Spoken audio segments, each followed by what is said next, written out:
안정사 뒤쪽에 천재굴이라는 조그마한 이제 토굴은 이제 작은 절이라는 얘기가 되겠습니다. 토굴에 계셨는데 그렇게 계시게 된 것이 봉암사에서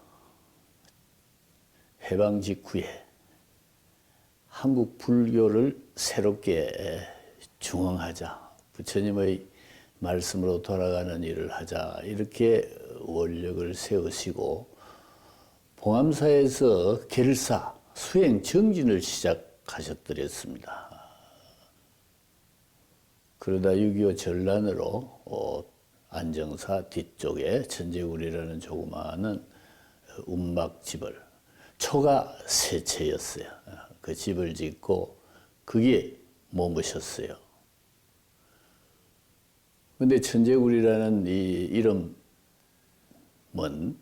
성불할 수 없는 존재가 있다는 걸 경전에 말씀하신 부분이 있습니다. 그래서 성불할 수 없는 존재가 범어이찬티카라는 단어를, 범어를 한문으로 옮겨 음역했을 때 천재라는 글자예요. 그래서 부처가 되기를 원하지 않는 사람이 사는 집이다 라고 해서 천재굴이라는 이름으로 그 토굴을 지키면서 사셨는데, 조그만 집이었습니다마는 성철 은사 스님의 뜻은 한국 불교를 중흥하시고자 한 봉암사의 그 원력, 그 수행을 그대로 전하시기 위해서 노력하시던 시기였습니다. 그래서 성철종 스님께서는 한국 불교가 일제강점기 그리고 배불시대 살아남기 위해서 무속적이고 미신적인 이런 요소를 안고 있은 부분을 다 탈피하고 부처님의 가르침에 가까워지는 이러한 새로운 불교를 중흥시켜야겠다는 뜻을 가지고 계셨기 때문에 천재굴에서부터 천도제를 하는 것부터 무속적이고 또 이제 미신적인 이런 요소를 탈피하시고자 하셨습니다. 그래서 굿하는 이런 행식에서 탈피해가지고 염불하는 천도제, 이런 모습으로 이제 실천하신 것이 천재굴에서의 성철 스님의, 은사 스님의 그 당시의 모습이었습니다. 내가 거기서 처음 이제 가르침을 받은 것은 지금도 그 메모가 있습니다만은, 모든 사람 부처님 같이 존경하는 그러한 하심을 할 줄 아는 사람이 되라. 그리고 이제 부처님 경전 중에 부처님 참불송, 부처님의 뭘 칭찬하는 이제 경전의 말씀, 그걸 이제 날마다 읽도록 했고, 그리고 예불을 중국 총림에서 처녀 대중이 모여서 이렇게 예배하고 또 수행한 그 가르침을 그대로 실천하도록 하신 거예요. 그래서 예불 참회문이라고 해서 108예배를 하고, 그리고 아침에는 능엄신주라고 해서 능엄 경에 있는 이제 주문 신주를 외우게 하고, 그리고 이제 그 법신지는 기도 정진을 그 계절마다 사계절 결제 해제 때마다 하시도록 한 것이 바로 천재굴에서 시작한 겁니다. 전란에 그 군에 가서 돌아오지 않는 아들을 둔 어머님이 아들이 돌아오기를 그 기원하면서 찾아와서 하소를 한 일이 있었습니다. 그때 아들이 귀하면은 그만큼 부처님께 간절히 기원을 해야지 그냥 얻어지는 것이 없다고 하시면서 부처님께 3000번 절을 하면서 기원하라. 그렇게 하면은 그 정성으로 이루어지는 인연이 바꾸어지는 그러한 일을 이룰 수 있을 것이다 하고 절을 하도록 하신 것이, 그래서 자기를 극복하고 자기를 그 조어하는, 제어하는 가장 그 큰 기도, 수행, 방편이 이제 예배, 절을 하는 것이다. 이렇게 성철 스님도 늘 주장을 하셨습니다.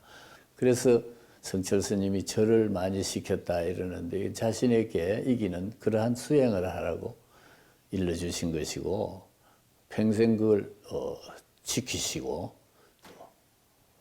일관되게 이제 자신도 건강이 나빠지기 전에는 하루 108 예배를 꼭 하시는 그러한 이제 그 수행을 하셨고, 그리고 큰 스님들 그 당시에 이제 성철 스님을 찾아온 스님들에게 그 불교의 깊은 이제 선종의 깊은 그 어록들을 서로 이제 탁마하고 거량한 그러한 시기였습니다.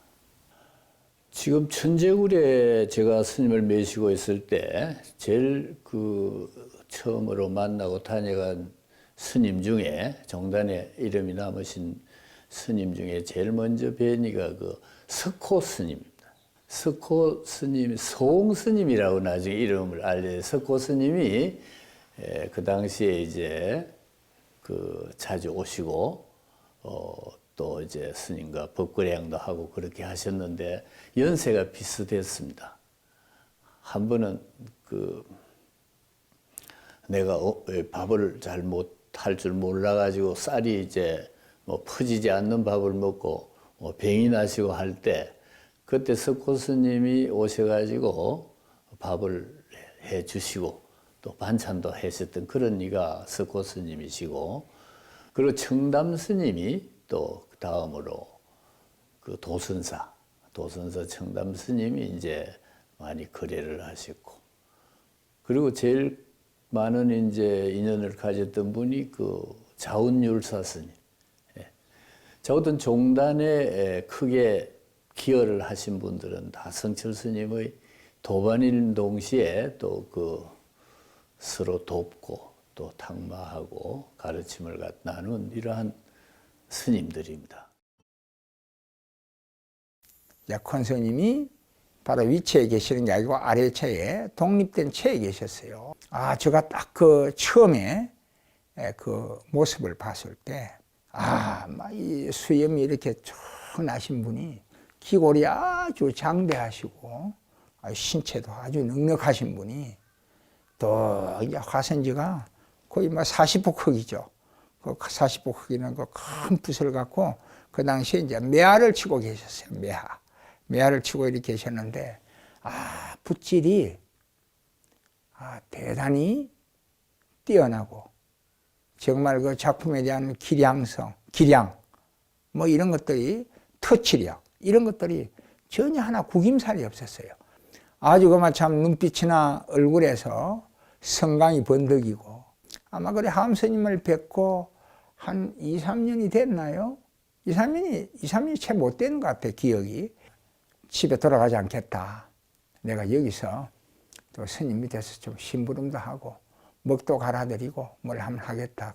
붓을 들고 내가 가감하게, 콘스님, 제가 한번 이런 작품을 한번 이렇게 붓질을 해봐도 되겠습니까? 하고, 그래서 선을 하나 긋고 뭔가 얼굴 하나 모양을 만들어서 하니까 그때 호감을 가지기 시작했습니다. 어디서 그림을 배웠느냐? 스스로 학창시절부터 그림이 좋아서 단계를, 계기를 만들었다 하는 그런 식으로 말씀을 드렸지.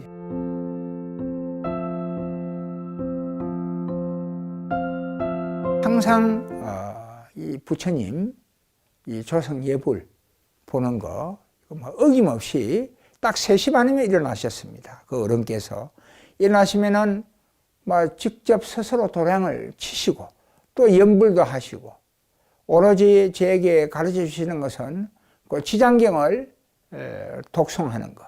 게으름 피우지 말고 지장경을 돕고, 그때 뭐 그 당시에 뭐 연불이 익을 수도 없고 연불에 대한 흉내도 제대로 못 내던 시절이죠. 근데 어느 날 내가 또 제일 기억에 나는 거는, 어느 날 신도들이 와가 기도하고 거기서 이제 기도하는 장기 투숙하는 이제 이 부자들이 있었어요. 근데 그분들 중에 어느 한 분이 이 밥을 먹다가, 공양을 먹다가, 이 밥을 먹다가 이걸 막 그냥 버려난 거예요.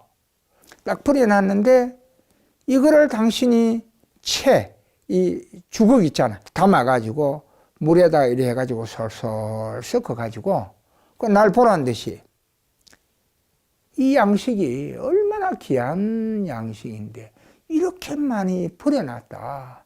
그걸 이렇게 씻어가지고 후루후루 보란 듯이 자시는 모습이, 이 귀한 음식이, 우리가 왜 공양계가 있지 않아? 우리가 공양을 먹을 때 이 음식이 어디서 왔는가?